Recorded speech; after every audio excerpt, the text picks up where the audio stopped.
Yeah. Nnamdi Okoye. That's pretty Did I say good. it right? Did I say it right? Yeah, you said it right. That was pretty good. How you doing, Dave? I'm good, man. It seems as if we got dates and times mixed up last week. That's my dumb ass, man. My fault. No, Yeah, man. I no. don't know what happened, man. Uh, I've been running around so much. We've been working more than, man, I done worked more lately than I have in the last 15 years, man. I just kind of got, not, I ain't gonna say the last 15 years, but maybe the last 10 years. And, it's a blessing. So, I just was kind of, I don't know, man. I'm too cheap to hire an assistant. No, no, no, no, no, no, not needed, not needed. How has it been? Because for those who might not know that you've been taking part in the Levert Experience with Mark Gordon and Joe Little. Oh, we live. I'm thinking we just pre-talking, you know what I'm saying? Yeah. Right on time. We 5 minutes early, but I'm with it. Let's go. Man, let me tell you something, man. It is I'm from the group Men at Large, me and my brother Jason Champion, that was really fantastic. But maybe it's just because all the things that I've been through in life over the last, 10, 15 years, the ups and downs, the losses, the career ups and downs. The only people that have never let us down are people from London. The Wow. London folks never let us down, man. Nobody, you know what I'm saying? Our own neighborhood don't support us, but London, sheesh. Yeah. Um, you know, this man, this has been some of the most happiest times in my life, man. I love Gerald Levert, Sean Levert, but Mark was like my big brother when we started doing this. So I was always hanging out with Mark. And I remember when after Gerald and Sean passed away, I was like, man, I lose 200 pounds, man. Let me be in the group. I'll be. And he was like, he always answer stuff like he'd be like, yeah, might be cool. Yeah, we'll Was that your see. mark? Yeah. You know what I mean? But I mean, now I have lost 200 pounds and I'm in the Wow. group. So, here we are. It's one of the most happier times of my life, man. It's therapeutic, man. Yeah, it is. Yeah, I know when I spoke with Mark about 18 months ago, and he was thinking about just doing something like this. But I didn't ex it probably wasn't in the form of yourself and Joe Little, and I think that's a nice Nah, he little probably was gonna take homage. Black Rose and somebody else. Yeah. Probably was gonna take Black Rose. Black Rose has been a formidable, stand-in after Gerald and Sean passed away, and it was just Levert too. It was just him and Black Rose. Black Rose is singing fool, man. But I think when you say, hey, we got the Levert experience coming. What up, Stevie? Um, People might consider it to be like a cover band. Cause Mm. it's like, oh, the Levert Experience, man, you got the Levert, but then when you say Dave Tolliver from Men at Large, Joey Little the third from Rude Boys, and Mark Gordon, the founding member of Levert, and they're forming the Levert, then it adds some type of validity to it, and Yeah, I don't yeah, think that it would have been received as well unless it was of this multitude, man. yeah, Yeah, look at yeah. God.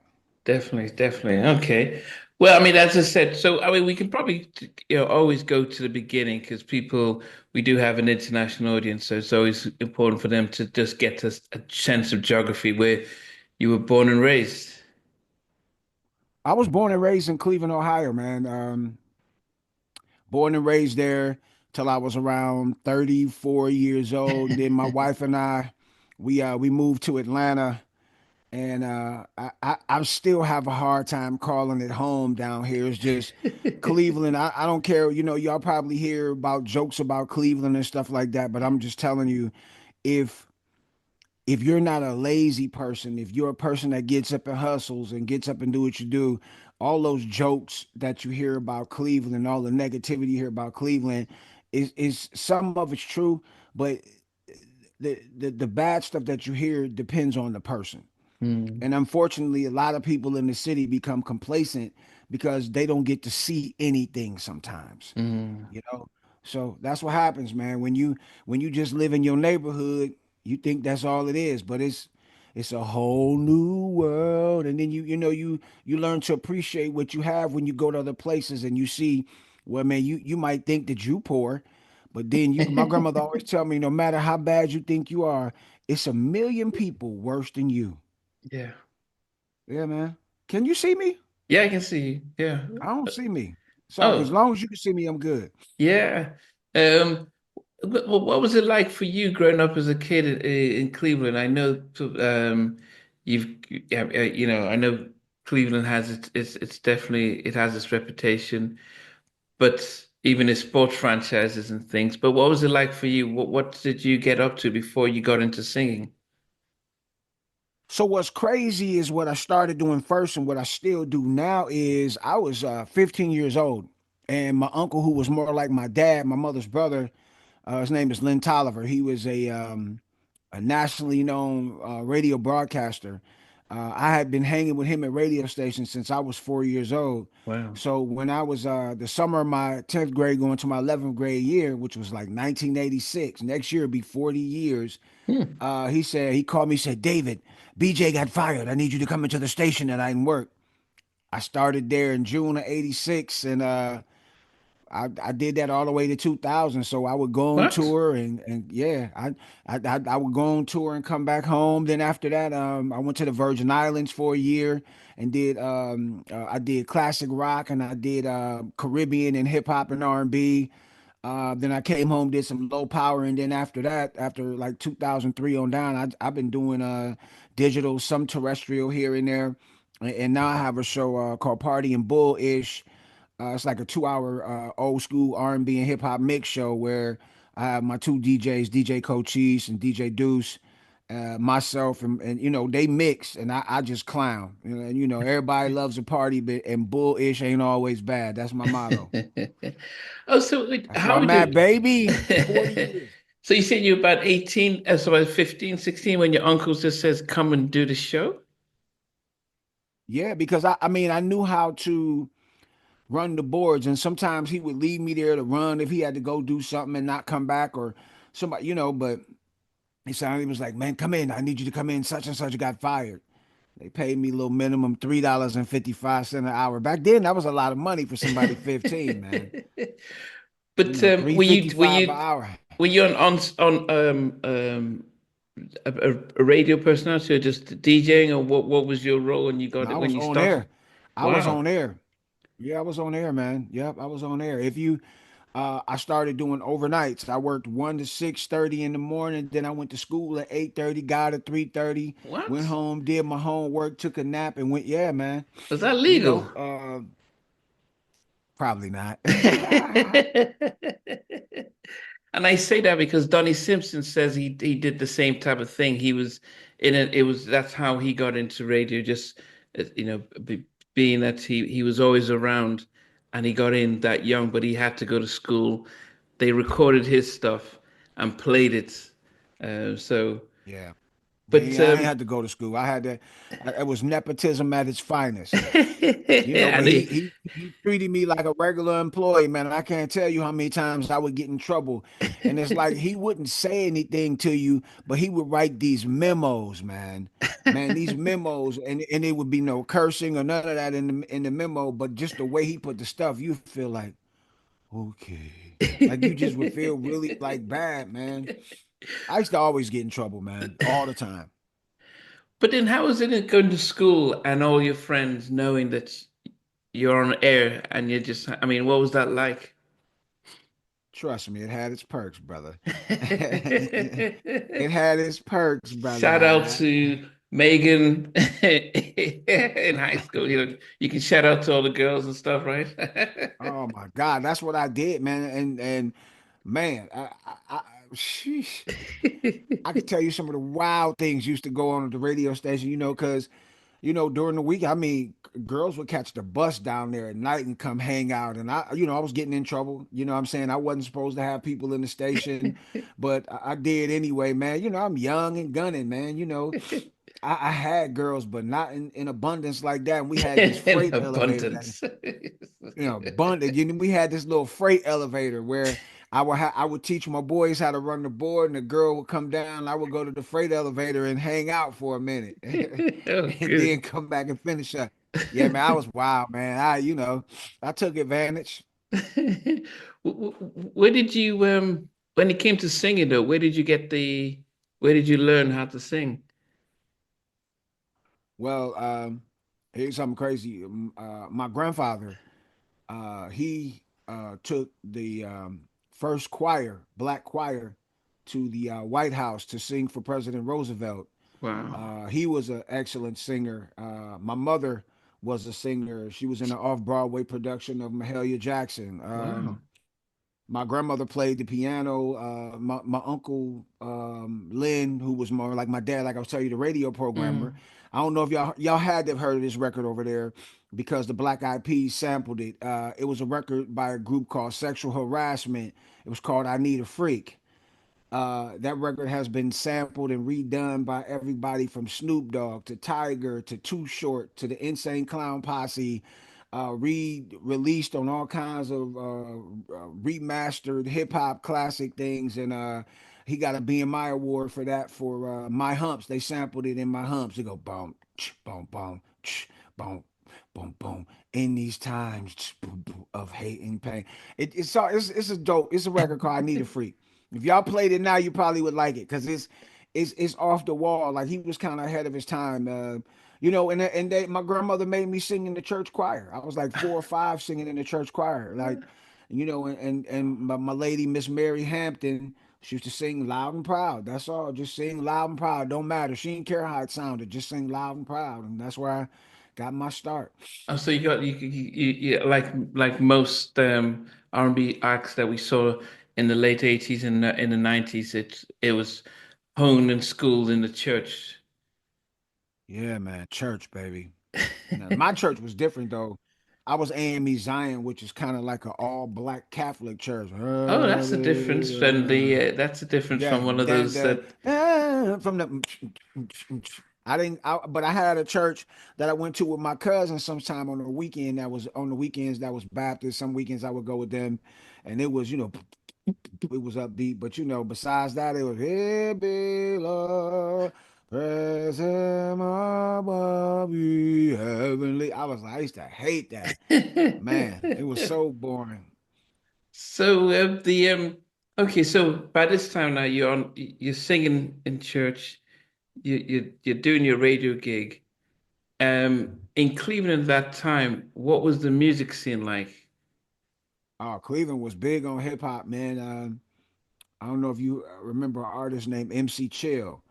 MC Chill was signed to the same label as the Fat Boys, Fever Records, and he was actually the first artist outside of New York to get his record played on New York because they weren't playing nobody's records from New York. So Mm. MC Chill was the first national artist to get signed out of Cleveland, and the city was buzzing because he would throw concerts and stuff too and bring everybody in the city from MC Light to Audio 2 to everybody. And then he had a crew called the 40 Below crew.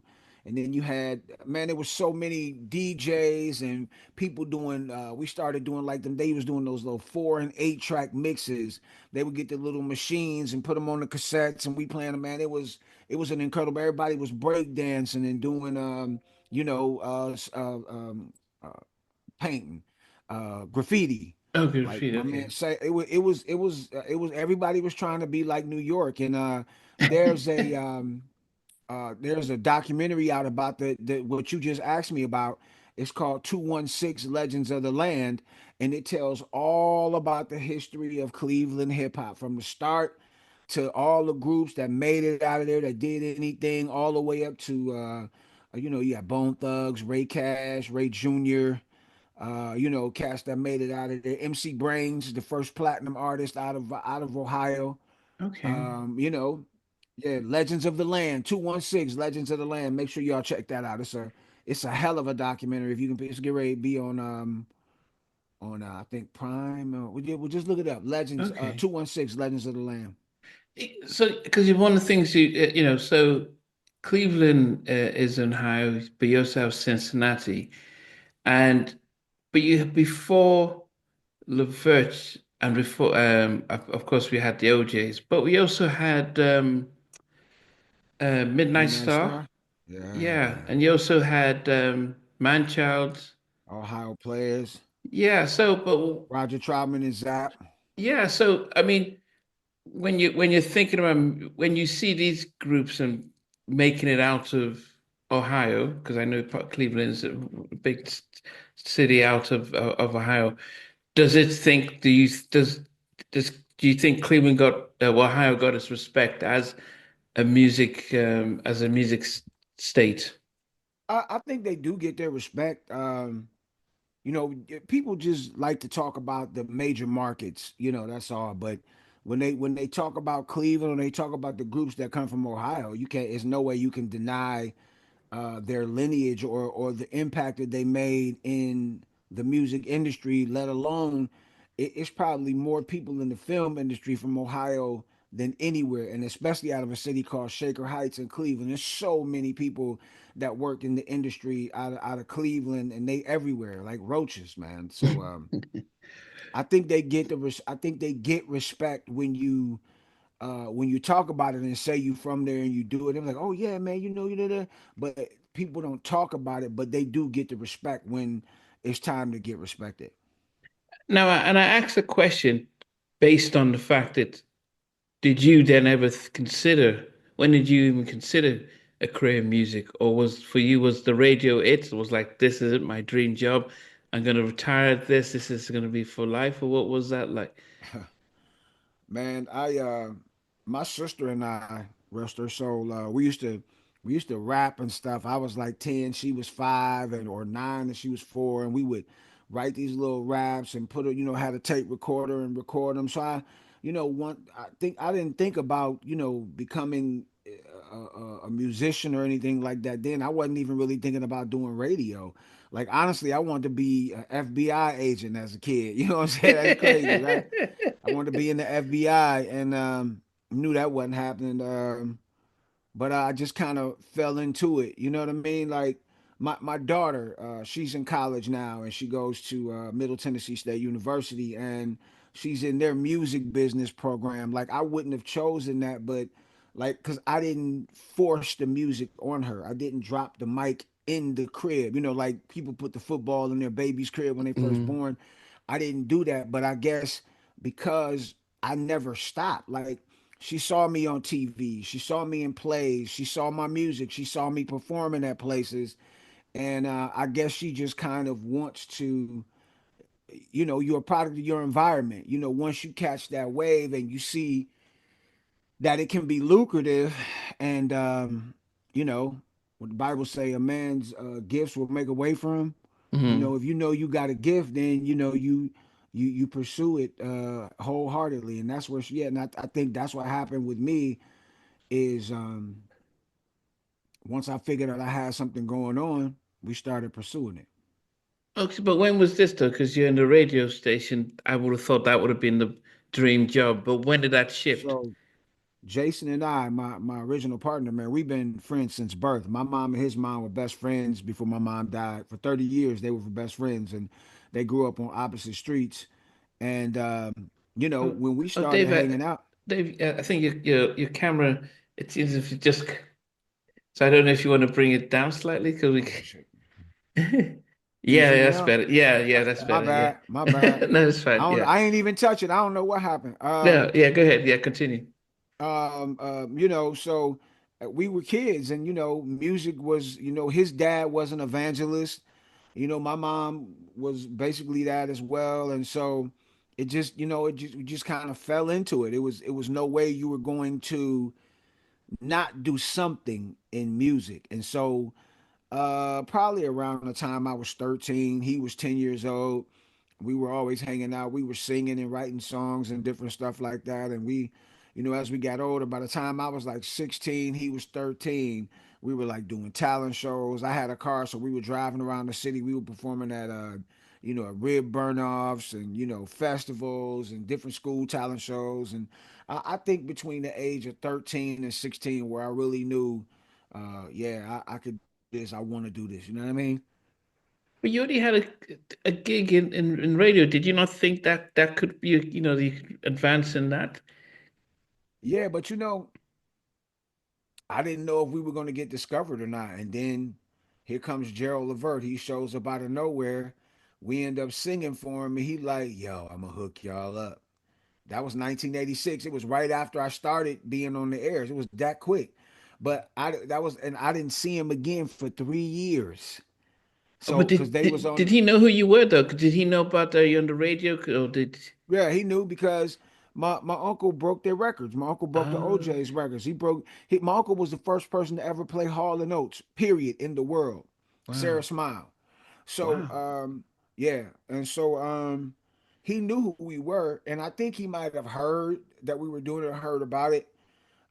Because back in the day when artists had to go to the black retailers, Mm, my mom worked for the government for 19 years before she passed, but she worked at this record store called Fillmore East. And it was a huge record store in the city, and all the artists that came, I mean, Luther, Mariah Carey, everybody came through there.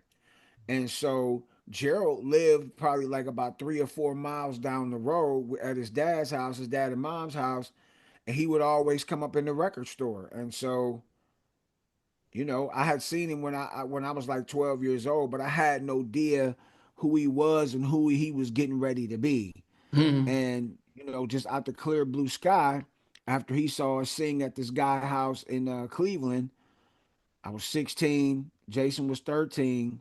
He was like, I got my hook y'all up. But that was when Big Throwdown came out with Pop, Pop, Pop Goes My Mind. And I think mm. Casanova was on that album. So they was on tour for the longest. Then right before Just Coolin', I saw him coming out the studio. And he was like, I got this idea for three big guys that could sing, dance, da da da da da da da da. We went up to the studio probably like a few days later, and we auditioned for him and auditioned for his dad. And like a couple days after that, and the rest is history. May of 1992, our first single "Use Me" came out. Okay. I mean, just yeah, you just don't want to rush into that. But so, he's those 3 years in which he said he met up with you. What did you, Jason, end up doing then? Were you just singing, or We did you fell go? out. Sort of. We fell out. Hmm? Like the next year, what's crazy is the next year we fell out. We fell out over some stupid stuff. And I stopped speaking to him because, what he did was foul. But, we were kids. He was 15, I was 17, and we were kids. And he did something that was really stupid. Stupid. He stabbed me in my back. But when Not Gerald physically, called, but okay. That's no, he stabbed me in my back over some bull crap. And so something that I would never do.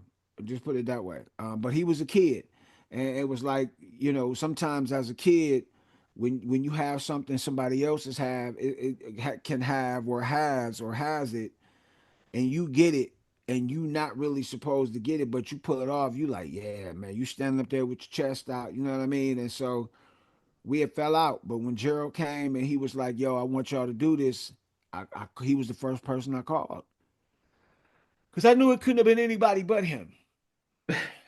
But did you? Who had to eat a humble pie though to reach out? Did you? Did it? Was it like okay, or how did you make up?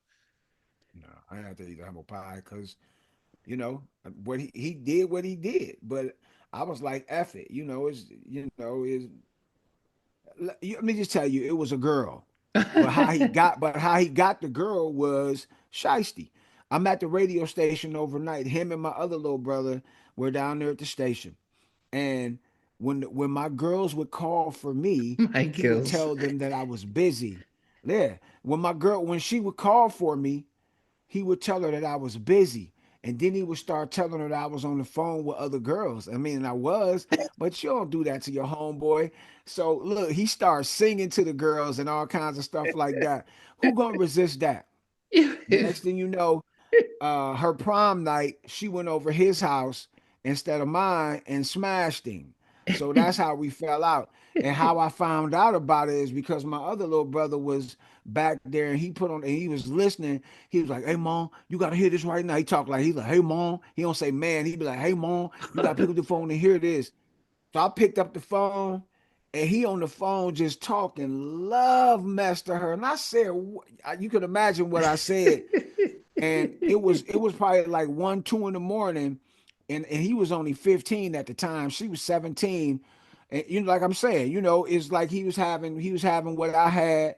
So it was like he was, in the kid in the candy store. It was like a coup for him. He wasn't really understanding the levity of what he was doing because he was just a kid. But he did dumb stuff like that all the time as a kid. He was always getting in trouble. And I was like, man, when the sun come up, you getting out. I kicked him out the radio station and sent him home on the bus. And I didn't talk to him until Gerald called me and was like, let's blah blah blah. And Wow. we ain't even I don't even remember if we mentioned it again because the crazy thing is I ended up getting with the girl again anyway, but not getting back with her, but like that. The lie. Reciprocity. Yeah. But okay, but when Gerald called you, it's very, I mean, you talked about Hall and Oates, but did you not think about let's get two other people, let's make me three like Levert's, or what was the Good deal? question. Great question. Nnamdi Okoye.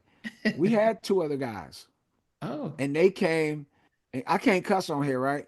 you can do what you want. Nah, nah, I won't. Look at Stevie face turning red. I ain't gonna cuss. They wasn't ish. They wasn't ish. The two guys that came to audition, they weren't ish, and it didn't work. And then they was like, y'all need one more. So one of the group members from the Rude Boys brought this guy up there named Doc Walker. And what's crazy about him, you might remember him because if you remember when R. Kelly moved to Atlanta, they had a news story about somebody that worked for him that robbed him of all his furniture and stuff. Remember that story? No, Don't worry about it. You don't have to. He in jail now. It don't matter. Well, it was him. He was our third group member, but Yeah. him and Gerald fell out, and we uh, was just like, F it. It's just us two because anybody that as close as Jason and I were, anybody who had to deal with us, it would have been like them living on the outside of an inside joke forever. mm. You know what I'm saying? It was so much stuff and so many personal ties that him and I had that you wouldn't have been able to deal with us unifying, teaming up on you for everything. It would have probably bust anyway. You know what I mean? So here we are. But then what about the name of the group then? How did you guys settle on that? Damn, you asking some cool questions. You all right with me, Nnamdi Okoye? I'm changing my name to Nnamdi Okoye, man. I like that name, Nnamdi Okoye. And coming to the stage right now, Nnamdi Oh, Okoye. don't let him, please Da-da. don't let him sing. Don't let him sing. Terrible. Terrible. So the name, the crazy thing is, when we first started, when I was 16, he was 13, we used to be called BBT, big but talented. Okay. That was garbage. So then after that, we got with Gerald and them. They was like, nah. I was like, man, we should be called Boys from the Hood.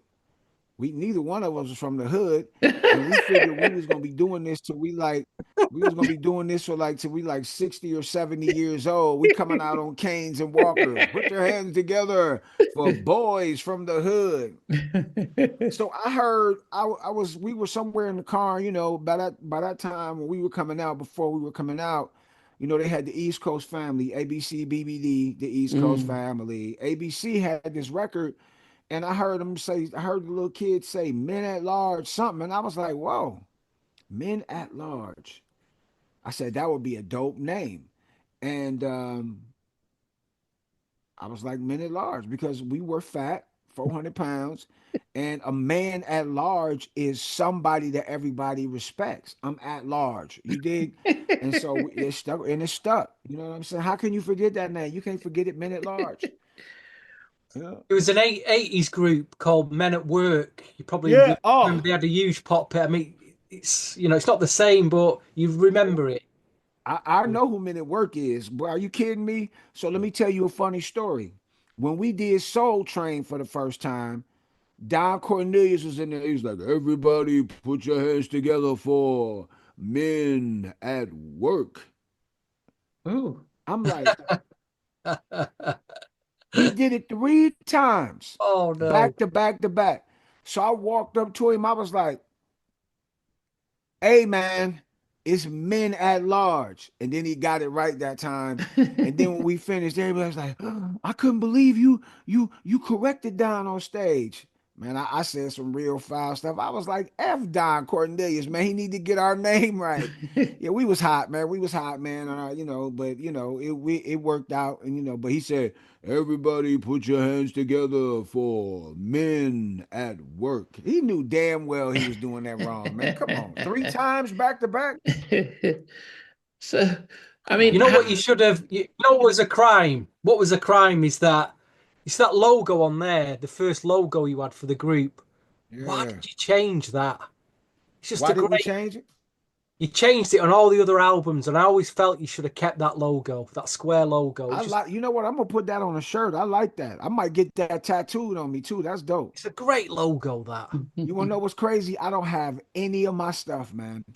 I don't have any all CDs, the no artists say vinyl. that. All the artists are the same. Don't have any of the CDs, vinyls, nothing. I don't know No, what's. I would love to have it and put all that stuff in cases and put it around my office in here and have it up. Man, I would love to have all that. I don't have anything. Wow. so how does it work then? So you've got Gerald, you guys have settled on a name. What's the process of getting signed? Um, and yeah, and just You becoming a bend over, recording artist. you bend over and take it. That's what happens next. No, so, I mean, what happened though? Did they, I'm sure this time, Levert's are massive with Casanova and the whole thing. Massa. So you're just Yeah. thinking, we're going to be as big as So what What are you happened? thinking? Steve going crazy. I mean, you bend over and take it. No, really, the process is they offer you a contract, and with these terms, and you either agree with the terms or you send it to your lawyer to change the terms around. And what was crazy is I was smarter than the average bear at the time. And the contracts they were handing out back then weren't illegal, but they were just like super unfair. Mm, And I knew our contracts weren't, because we had the same type of deal as Silk, Pebbles, TLC, and Tony Braxton. The only difference is that we were the only ones that weren't smart enough to go around to the label and renegotiate our contracts through the labels. You know what I mean? So we when you sign through a production deal, mm. they get the budgets from you sign through them deal, and then they sign through them deal.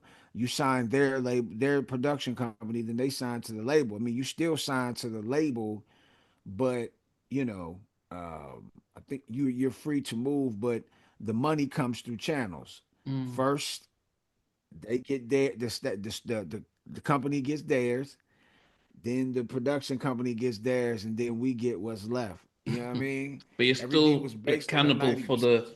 the main. You're still accountable for what the label gave out. Right? Yeah, recoupables. Yeah. Recoupables, stuff you got to pay back. Studio time, they only charge you back a percentage of it, especially because a lot of these cats were owning situations, but I mean, you still got to pay money to have it run, people to run it for you, Mm. all that other stuff. So you gotta pay something, and there's what a TI is, Nnamdi Okoye. But then at this time, though, when you get the contract, do you go to your uncle, and say, Uncle, look at what's going on. Who do we know as a lawyer to help look through it? Or do you just sign it just like, man, I'm going to be a star like Gerald Levert? Hell no. Hell no. Hell no. We took it to some lawyers, and they renegotiated some stuff, but what I found out later is that they weren't entertainment lawyers. They were corporate and tax lawyers. They were the owner's daughter that owned the radio station, and they're Greek, and I guess she thought she knew what she was doing, but she was like they had never done that before. But my uncle sent it to them and worked it out in our favor. But it still didn't come out the way it was. Well, it came out the way it did, but because I can't say it didn't come out the way it's supposed to, but it came out the way that it came out. I mean, I probably have interviewed close to 200 artists. in the 5 years, You're a and radio stud, bro. You're a radio and stud. I would say of all the people I've interviewed, probably Take I'm the Six best. and Uh-huh. Joyce Sims are the only two who got their publishing and their, I mean, Take Six got signed to Warner Brothers Nashville, and they gave them the kind of the country contract, which is you pretty much get the best you can get. Joyce Sims read the book before she signed, so she made sure she kept all her stuff. But everyone else, they were just given the deals there in front of them, and this was your schooling about how to get into the music industry. You take a hit, and then you learn by the second or third album and stuff, which is unfair, I but told you. that felt I, like everyone went through that. I told you you bend over and take it, man. In what reality do you give somebody something that you in what world do we where this is really okay, where they give you a percentage of something that that you earn, that you're supposed to get money for, they only give you a percentage of what it's worth. Mm, Like the streaming thing, like you don't really get anything, man, unless you sell 100 billion streams, and I don't even know what that breaks down to. But you got to be doing some Drake numbers or some Kendrick numbers, bam, bam, bam, bam, to really making a substantial type of part of money. You know what I mean? So this thing is like work, man. It's a job because you have to post on everywhere. And mm, you need to, even if you work a regular job, you got to figure out what the analytics are, what time is good for you to post on your app, and if you don't, it just gets swallowed up in the junk that you keep posting. mm. Yeah, I mean that's what it is Jawohl, your now. commandant. But back then I think okay, you've signed. Um, I what's the forgot process about when it. it comes to recording the album then? How involved are you guys when it comes to the song selection, the writing, or does Gerald and Mark just they handle all the writing and production and you guys just sing what they and the publishing? um Say that one more time. Say it one more time. I'm sorry, say it So one more I was gonna time. say, okay, you've signed a contract, you're now in a studio recording. Does Mark Hmm. and Gerald handle the Oh, production and writing, and then do you guys so get involved? I'm sorry. I lost it for a minute. So in the beginning, it was all Gerald and Mark. Um, a couple other people. Rob Cunningham did a song. We did some production on there. But then afterwards, on the second album, they would leave us in the studio by ourselves a lot, and we basically would produce the record. You know what I'm saying? Although we didn't get the nod for that, but still, we did it. They would leave us at the studio, and we would just get busy and put our own ideas in there. Don't cry. Let's talk about it. I want to roll. The second album was really our coming out party, and we got caught up in the merger. Okay. And Yeah. what's the Warner Brothers, the whole. Yeah, yep, and we got caught up in a merger, brethren. Okay, so we get to the first album though. How, who makes the decisions to who sings the verses and the chorus and stuff? Or, I mean, and how do you and Jason get involved with that, or is it really Mark and Gerald? So I tell you this, I used to screw up, man. I used to be so dog. I ain't never been scared in my life. I used to be so scared in the studio with Gerald. And man, the stuff he would say to you is brutal. And so he would pull you to the side and be like, I wasn't talking to you. You know what I mean? But yeah, he was brutal, man. He was brutal. Like he would say, "We know you could do it, but you got to show the mic that you can do it." He said that mic is something that's very intimidating. You got to show the mic. And so I'm very vain, man. Um, and I went and got some help to get my voice right. So, but I would start it off, and then Jason would finish, just because I would fumble all the Wow. time. But on that second album, I came out kicking ass, brother. That second album, it was no stopping me. I'm vain. They was like, man, y'all, the first album we first come out, man, y'all got a great show, man. Jay, you can sing, man. I'm standing there like this. I was here too. I wish my brother George could see me. I'm right here too. And I was like, F that. I'm about to go home. I knew exactly who to call. I called up Joe Little from the Rude Boys, his punk tail, and then he called me over to the chalet, and we would rehearse. He would teach me some things with my voice, some things to do, alternative routes and different stuff like that to help me. And man, once he showed me that, I took off running. Pew, pew, pew. How helpful was being your radio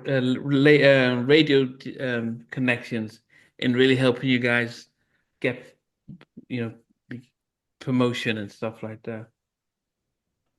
You talking about like right now? No, no, back just when you guys started, the fact that you've come from a radio station, your uncle's one of the Oh a man, they didn't big do nothing. wow. They ain't do nothing but play the record. That's it. He played the trash out of it in Cleveland. He did.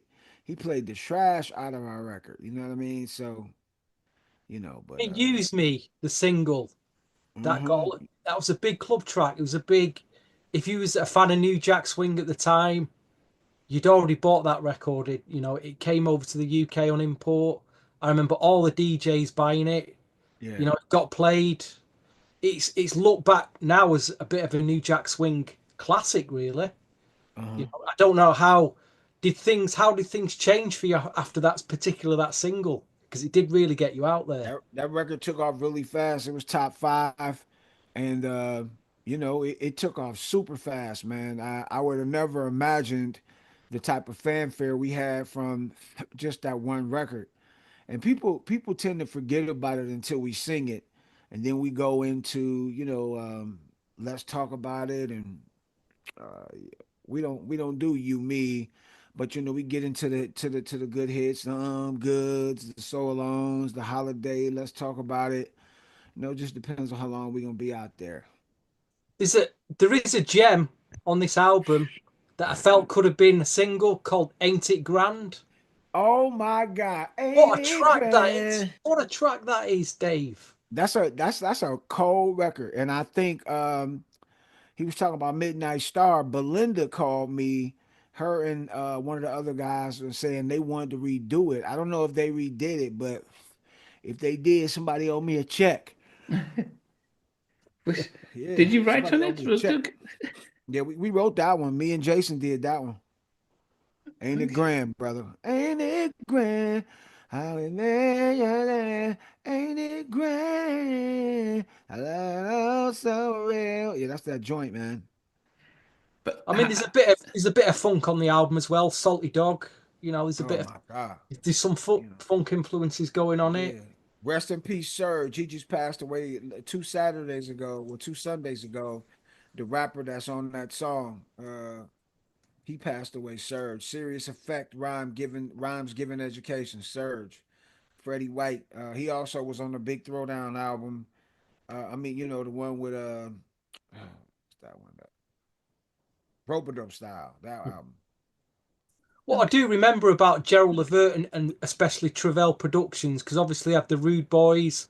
They were signed to Atlantic, Rude Boys and Levert, and then you had you guys and that other group, the girl group, one of the girls who was on East West. So how did you end up on East West? Because they told us to go that way. We ain't have a choice. I'll be honest, man. Back during that time, if you wanted a number one record, you had to get my uncle to play it. So I'm grateful. Like I'm not really tripping, but I'm thinking that they gave us that record deal to get favor with him with records. You know what I mean? That's my theory. I haven't talked about it with anybody, but that's just my theory. From the way we were treated, they fed us good, but everything else was sloppy. Oh, Did you get to tour with this album? Did you go in like do any record store signings? Did you go around radio On the stations on the doing on the interviews? on the Did you first do all album, that? yeah, the on the first first album. album, The first hell album, yeah, yeah. hell, that's all we did. That's We great. probably did like 1,000 promo gigs in one year, man. Jeez, I mean, we did a million of them things, man, We everywhere. was in the UK, so we never got to. When your records came over, we didn't see a picture of you because they were in black sleeves with a sticker on. We only Oh, the that's the first picture we got to see of you. what is that called when they had them imports over there? What is it called? It's like a 12-inch vinyl, wasn't it? Yeah, but what they call it? It's a Just snipe or something like that. It's something that's like there's just uh it come it was just a I generic forgot. Yeah, DJ sleeve and a black sleeve with a yeah, sticker on. yeah. Hmm. But we didn't see you. We didn't see the videos. We didn't see you doing all these interviews. So because obviously it's pre-internet back then, no mobile phones. We just had the records, Dave. That's all we had. Yeah. And if you did say, did you ever do any interviews with Blues and Soul magazine in the UK? No, I think your albums would have been reviewed by them. I'm not sure if you did an interview with them. I'm Um, not sure. Yeah. Blues and soul, eh? But Sweet. any American magazine? Did you do any of the American magazines over there? Black Beat, anything We like did that? right on. I think we were in Breakbeat. We were in I think Urban Express, something like that. Yeah, we did a couple of them. We did a few of them here and there, brother. Top of the morning. uh, but Dave, why did you? I mean, is it recently reflecting back that you thought that maybe this was a way of getting to your uncle by signing you, or was that stuff that you felt from day one? I can't say I felt it day one, but I felt it as we went in, though. As the years went by, I felt it, and I thought that that they did it like that. Did you ever? You didn't ask your uncle? I asked him something, man, but he he was like, no. Okay. I remember he told me he wasn't gonna push the So Alone record, and he had autonomy over the pop station at the time. I was like, "Are you kidding me?" I'm like, come on, B. He's like, "And you're not gonna question me about it." I was like, "Okay." Uh, Okay. it was rough, man. What was it? I mean, when you guys did, you're on BET, you're on the radio.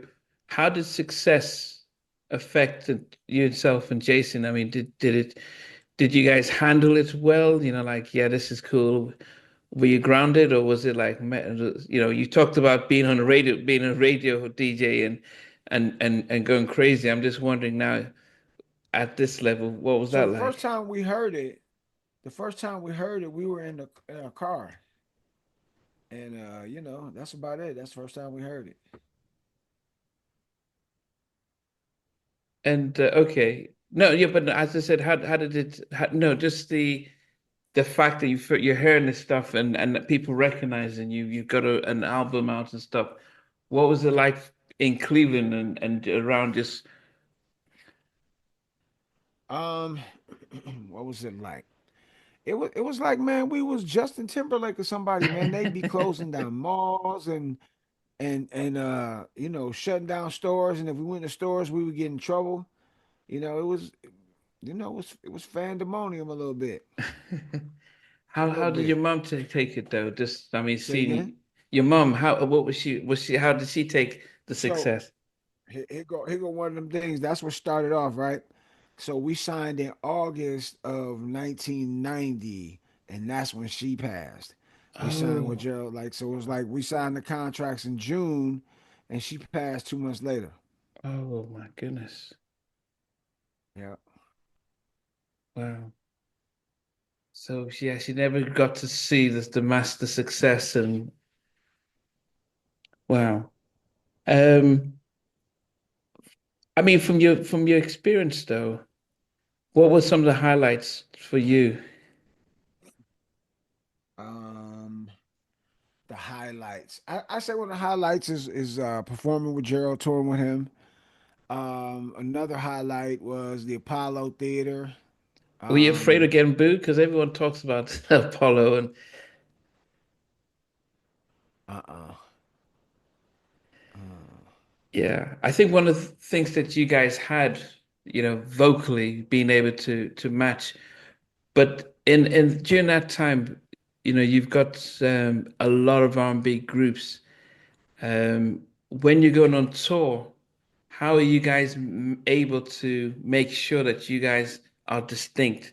Because if you're competing with groups that had, even the Rude Boys had four guys in there. You've had Jodeci and all. How did you guys make sure that, man, we're gonna have to how we're gonna hold ourselves? You and Jason. Um, Man, we just felt like nobody could F with us, man. We thought we were invincible. We thought we were smashing everybody. Like we just felt like nobody could touch us. Felt like we were untouched, man. Untouchable. Yeah. It wasn't, you know, we just, man, we just felt like nobody could touch us. Even if Gerald came and performed with us or not, we just felt like we were the shit. Sorry, Steve. Don't apologise. Hey, don't apologise. Yeah. Back then for them two albums that that came out, they were hot. They were hot albums. You had some very hot singles. You know. Yeah, yeah, But man. then I've been writing. after the merger though, because a lot of people got affected by, what the closing down, and some people, you know, East West, where was in Vogue on your label. Yeah, yeah. Okay. MC Light, In Vogue, Daz Effects. They want some live effects. They want effects. Some live effects. I mean, I think when a lot of those things were happening, though, how did you get it? I mean, what happened after the second album? Did they put you on a different label? Did they say, look, we're gonna, this is not working, or what was the? No, they didn't put us on a different label, man. We just decided to leave after that when it was go because it wasn't going the way we wanted it to go. So we just decided to leave, man, which was probably our worst decision ever in life. You know, he had, we didn't know that he had plans for us. They dropped the Rude Boys. We left. I think we did good enough numbers to for them to keep us. I don't know exactly what they are either. But you know,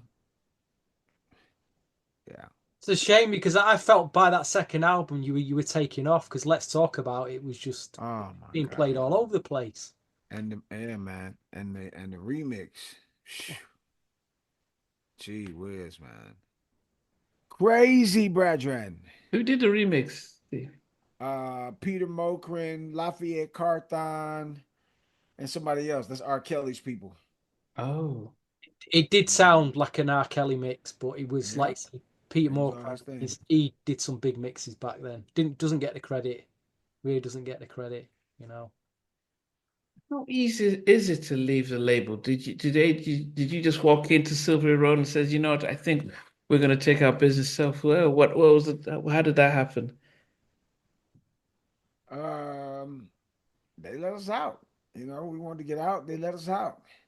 We went down to Atlanta and we hooked up with MC Breed, but that didn't work out. Then after that, excuse me, after that, we went to Atlanta, and the people had their doors wide open for inspection. And so,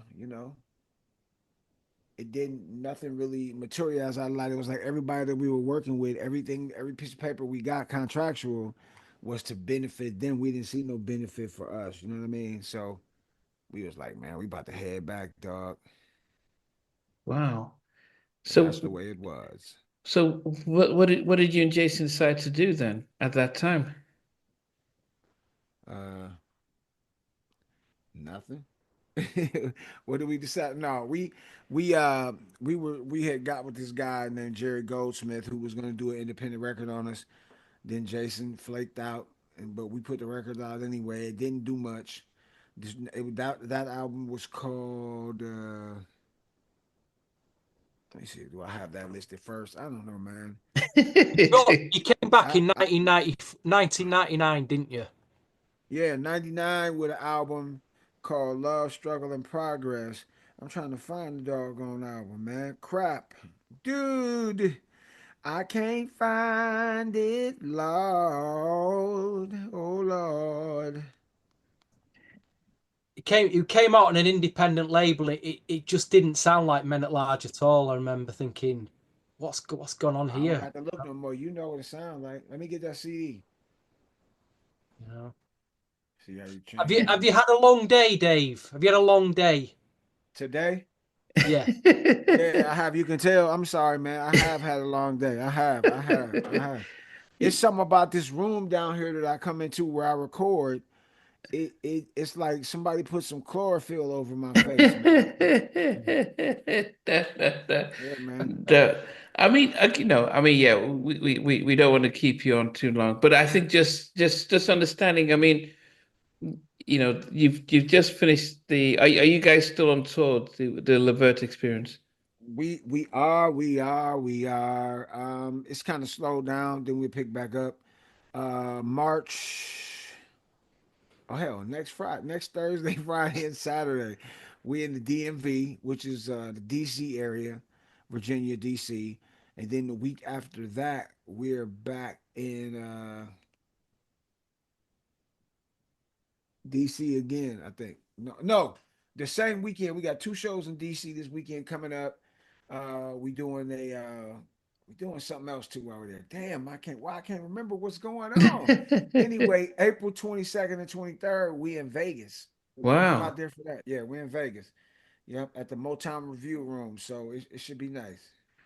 I mean, how do you guys divide the singing? I mean, who takes Gerald's position? Who takes Sean's? And I'm sure Mark does his side. I mean, how do you guys sort of because between yourself and Joe Little and Mark, like Say it one more when you're time. singing some of these, like maybe I So mean, are you singing? the way it came out this time, it just kind of everybody kind of fell into where they was. Like I do most of Gerald's parts, Wow. because I'm so great. No, I do most of Gerald's parts, and we switch them up though. We switch them up. Yeah, yep. We switch them up. Yeah. Do you think you guys would ever record new music? We started already, brother. Oh, Wow. okay. Yeah. Yep. We started. We got to do it. Yeah, I mean, especially, I mean, you've got songwriters and producers in Mark and Joe and yourself, and uh, so I guess do you guys have a time frame in which we can expect stuff? I mean, do you think 2025 or 2026?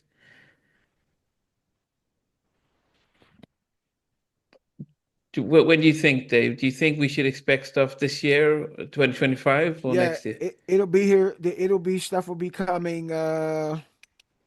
We started and then we got busy. with touring and stuff? It's coming.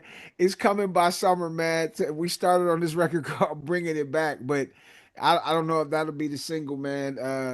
It's coming, man. I'm sorry. And I've been sitting here over the last 3 weeks, man. I done wrote like 15 records, man. I've been working with this guy named Andre Hendricks, down with Orphans Music and Kyle West. Y'all know who Kyle West is, Are you with and Carl? yeah, man. And so I'm doing a solo joint too, but we definitely gonna do a minute. I mean, not minute large, but a Levert Experience record. And Joe and myself, Joey Little from the Rude Boys and myself have a record out right now called "I Love You." It's on all platforms. It's Dave Tolliver and Joe Little. It's called "I Love You." It's a nice record too, man. So we What's out that? here, baby. Stevie, feel like somebody Okay. drugged me, man. Yeah, you know what? I know what it's like, so don't worry about that. I mean, what we'll do, Dave. I mean, we will get a chance to get. I mean, I think you know Joan, Miss J. Joan. Does she go by another name? Well, Jay, she's out. She's. I mean, she did a pot. She's out in Cleveland. You know, she's okay. I don't know, man. I Yeah, might know no, her. but you know, Where do things stand with Men at Large? Because you put Love Benefits out a few years ago. There's some great stuff on that album. Oh my Really great. God. So Love Benefits. where does the duo stand now? Because you said you're not working with Jason at the moment. Is that I Is that mean, a you know temporary what? thing or? I have no idea, man. Like I really got on my serious health kick, and for he's not able to travel now, and he has a couple issues he got going on. I don't know, and I don't even know if he wants to do anything with me. I know he's doing stuff on his own, I think, but right now I'm just cherishing the moment with this Levert experience, man. I'm honored, I'm grateful that Mark has let me play with his football, because he's the only one in the neighborhood with a ball that people want to play with. You know what I'm saying? Like, Mm, if you were a kid, when we were kids, everybody didn't have a football. Everybody couldn't afford a football. So, and I'm talking about not soccer ball, but I'm about football. And we used to play in the street.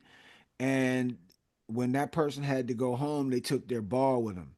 So it's like, I'm just honored and grateful that he's allowing me to play with his football because when he ready to take it home, it's over. But he's enjoying himself as well too, man. Man, we be in our own little world out there, man. Just kicking it, having fun, and singing, paying homage to Gerald and Sean Levert. And I also make sure that everybody gives Mark his flowers because Mark is the man with the composition. And I'm saying you're not gonna have a song without any composition. You could, but then you would be pentatonics or Mary, don't you weep, tell Bob to not take six or Mm. somebody like that. You wouldn't be an R&B group. You know what I mean? So Yeah. Listen, Dave, you seem to be out of the whole like Levert community. Because you're online a lot. You seem to be the main focal, keeping this legacy going. So as fans, we appreciate that. You man, we might gonna be not over there realize with that, but you are the guy that's we can reach out to at the moment. And hear these stories about Levert because, like you say, not many of them are left now, and so it's good that you're still out there. hey Trying man, to keep the that's legacy all. going. Hey man, I wanna live, I wanna love, laugh, and I wanna entertain and have lots of sex. That's it. Live, love, laugh, entertain, have That's lots what of it's all sex, about. That is what it's all about. pay my Yeah. bills without looking over my shoulder. Make sure my kids are good. Make sure wifey is good, and give it all to God, man. Cause I feel like this situation here is just ordained because they took two members of the Rude Boys. They took Buddy and they took Larry Marcus. They took two members of Levert. They took Gerald and they took Sean, the main cog. And then in my group, they took Gemini, and I say they, I mean, they all went home to glory. I lost Gemini to COVID and pneumonia, but, Mm. and then now, Jason can't travel. It's like you always ask God for these things and or whoever you worship, because to me it's all the same thing. And if I offend anybody, I apologize. But I feel like when we get down to pray, unless you praying to the devil, we all praying to the same person. People have just developed a lot of different names and different ways to distract you and control you. But we ain't gonna do that today. Um, you know, when you like Jagged Edge got a record out right now talking about be careful what you wish for because you just might get it. Mm. I'm getting it right now, and I'm grateful and I'm honored and I'm thankful, man. And we coming over there. Okay. We coming over there, and wherever we at in London, y'all better come, man. Most definitely. Tickets is on me. Well, Dave, before I go, I always ask guests, you know, just to understand what your favorite movie, all-time movie is. Ooh, man, probably something stupid. It would have to be a movie called Blood In, Blood Out, Bound by Honor.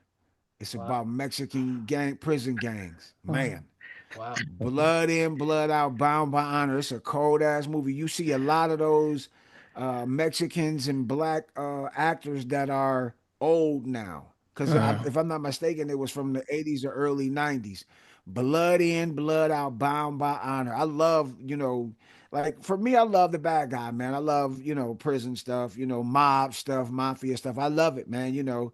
Um, It is Okay. what it is. I'm Okay. a good boy though, but you know. And then the other question is always the final one is always all-time favorite song. So there's not any song by any artist or stuff Oh, that this is your song. Like, man, yeah, this is I can tell you, I know my all-time favorite hip hop record is okay. "Shook Ones" by Mobb Deep. But my favorite R&B song or song period, Yeah, ooh, Difficult.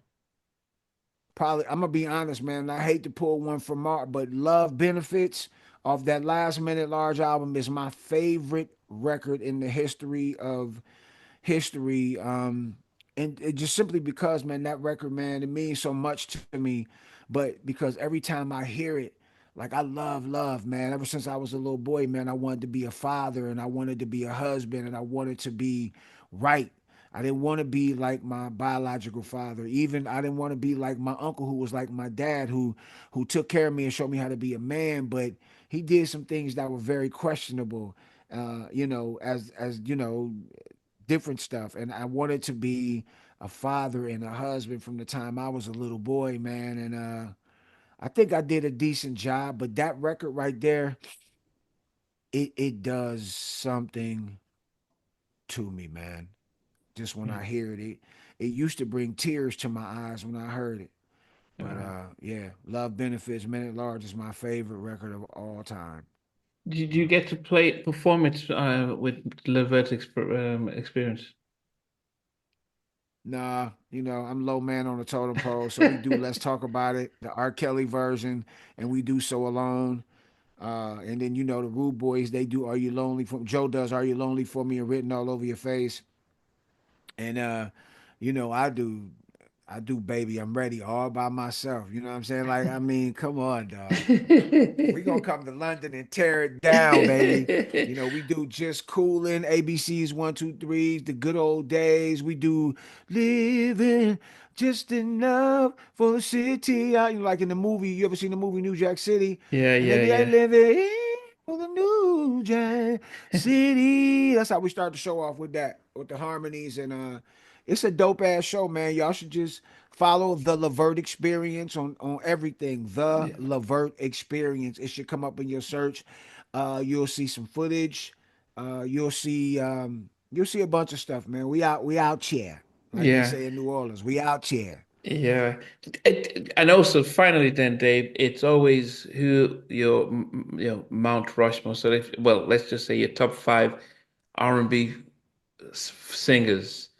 So when you look back and think these are my top five vocalists with R&B, could male or female, who makes your top five? If you want to go 10, You I killing me. understand, but I mean, but if you could think five, like these are, if Yeah. you want to go 10, that's Skip okay. Martin. Skip Martin from the Daz Band because he was the reason why I wanted to sing. Stevie Wonder. Joe Thomas. Joe Thomas is my Wow. favorite of all time. Wow. Brandy. Wow. Uh, and five Luther Vandross. Yeah, you can't Great go wrong. choices. Great Yeah, I can't go choices. wrong with Can't go those. wrong with none of them, bro. No, You figured no. I would say Donny Hathaway, but or nah, I'm Stevie, Joe Thomas, Skip Martin, Brandy, and Luther Vandross.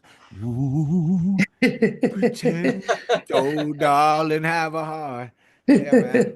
Yeah, I mean, Dave, what we're going to do then is we'll meet up. We'll get in touch with Mark and Joe, and then try and get the three of you guys on as Levert Experience, and just trying to really push the show so that, especially so people who are look when you guys come into town, Vegas or stuff, people can say actually we Yeah, understand we in what's going. Vegas, April 22nd and 23rd. I'm gonna Yeah. give you a number and you can contact her on Montez Miller's our PR, and you can contact her on WhatsApp too, and she'll set it up, and we can do it just like this. Okay. Yeah. Okay, that'd be good. Yeah, So yeah, so we can. Montez Miller.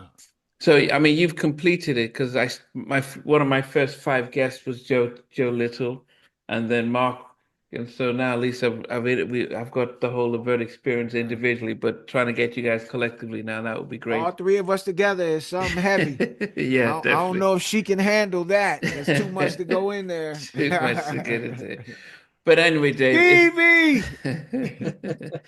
no, it's been great having you on. And hopefully, yeah, I know it's been touring and stuff, so long days and stuff, and plus it's about 7 o'clock out there as well. So yeah, You know what's crazy, man, is every day this time, I don't know why, but every day this time, I'm down here in my office at the computer because I'm about to edit my radio show and send it out to my affiliates. I'm sitting here like this, gone. And my That's your wife body is like, clock. That's your it's body clock, quiet. Dave. Yeah, yeah. My wife was like, it's quiet down there. What were you doing down there? Sleeping? I'm like, nah, I wasn't sleeping. I was editing. So yeah, man. I caught it. It's like I'm sitting here and I'm watching you, but nothing's coming out. yeah, it's true. Yeah, look. Damn. It's like I got stuck, like I was frozen. Yeah. But We lost you for about 10 seconds. yeah, There. yeah. We lost you. Man, I hate that. But you have to understand, I mean, it's 11 o'clock at night. There are times when I'm doing this stuff at 1 in the morning, and so I know what it's like to be tired. So and yeah, so but at least we got a good hour Appreciate out y'all, of you. man. And so that's why it would be great. We'll Yeah, just get the three of you that's on. what she said. Good looking out. All right, Dave. It's been great. And yeah, Fellas, thank you so much, man. Take yeah. care, Dave. Look after yourself, yeah? All right, thank you, man. All right, take care. See y'all later, man. Thanks. Yeah. Hey guys, thanks for watching. Thanks for being a part of Halftime Chat. Please remember to subscribe, share, and comment. But most importantly, why don't you become a member of Halftime Chat? We've got amazing videos, amazing perks, and being able to support the channel. But anyway, thanks for watching. Take care. I never participated in that kind of. And somewhere in between us for even loving us, on which I didn't miss you with. What was it like growing up? She's still making an impact on 4 houses down. I have a couple pieces. Trying to get this one and that one. That works for you, but just for me, No. Okay, you're okay. They don't understand what Jonas Boys and men and all spirits. play it. I mean, I love all different genres.